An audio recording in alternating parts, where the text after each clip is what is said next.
Bapak, Ibu, Saudara-saudari yang terkasih, salam sehat dan semangat sukacita. Hari ini Selasa tanggal 15 Maret 2022. Kita akan mendengarkan sabda Tuhan dari Injil Matius bab 23 ayat 1 sampai 12. Marilah kita awali dengan membuat tanda kemenangan Kristus. Dalam nama Bapa dan Putra dan Roh Kudus. Amin. Maka berkatalah Yesus kepada orang banyak dan kepada murid-muridnya, katanya, ahli-ahli Taurat dan orang-orang Farisi telah menduduki kursi Musa. Sebab itu, turutilah dan lakukanlah segala sesuatu yang mereka ajarkan kepadamu. Tetapi janganlah kamu turuti perbuatan-perbuatan mereka, karena mereka mengajarkannya tetapi tidak melakukannya.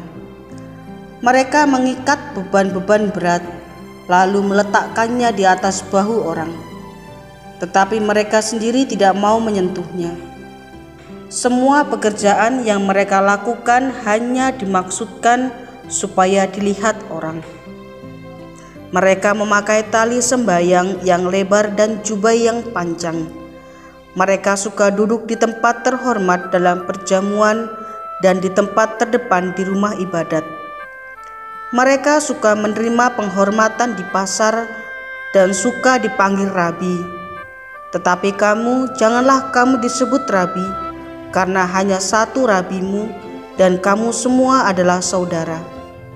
Dan janganlah kamu menyebut siapapun bapa di bumi ini, karena hanya satu Bapamu, yaitu Dia yang di surga. Janganlah pula kamu disebut pemimpin, karena hanya satu pemimpinmu, yaitu Mesias. Barang siapa terbesar di antara kamu, hendaklah ia menjadi pelayanmu, dan barang siapa meninggikan diri, ia akan direndahkan, dan barang siapa merendahkan diri, ia akan ditinggikan. Demikianlah sabda Tuhan. Terpujilah Kristus. Bapak, Ibu, Saudara-saudari yang terkasih, dalam perikop Injil hari ini, Yesus sebenarnya tidak memandang bahwa apa yang diajarkan oleh para ahli-ahli Taurat dan orang-orang Farisi itu buruk. Mereka telah mengajarkan kepada banyak orang dengan ajaran dan sumber yang sama, yaitu Allah itu sendiri. Dan mereka pun memberikan ajaran yang berguna karena mampu membawa banyak manusia mengenal akan Allah dengan tetap setia pada aturan-aturan Allah. Yesus hanya mengkritik pada bagian mengenai cara hidup mereka yang bertolak belakang pada ajaran yang mereka berikan. Mereka telah membebankan kepada orang lain. Mereka mengajarkan banyak hal kepada orang, tetapi mereka sendiri tidak melakukannya.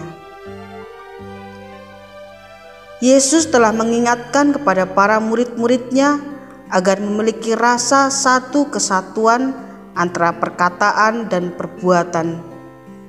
Hal itu diperuntukkan agar tidak terjadi kebingungan yang hanya melahirkan keraguan-raguan dan ketidakpercayaan. Orang menjadi bingung untuk memilih mana yang benar dan mana yang salah. Bapak, Ibu, dan saudara-saudari yang terkasih, para ahli Taurat dan orang Farisi sangat mengetahui benar mengenai hukum.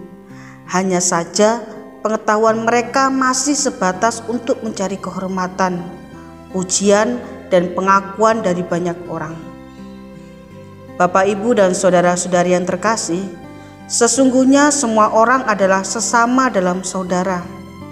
Dan perintah Yesus untuk diri kita, di mana kita diajak untuk saling mengasihi sesama tanpa harus membeda-bedakan. Yesus adalah contoh nyata yang terbaik dalam kehidupan kita semua. Dan yang menjadi refleksi bagi kita, sudah sejauh manakah saya mengenal kasih Allah dalam diri sesama?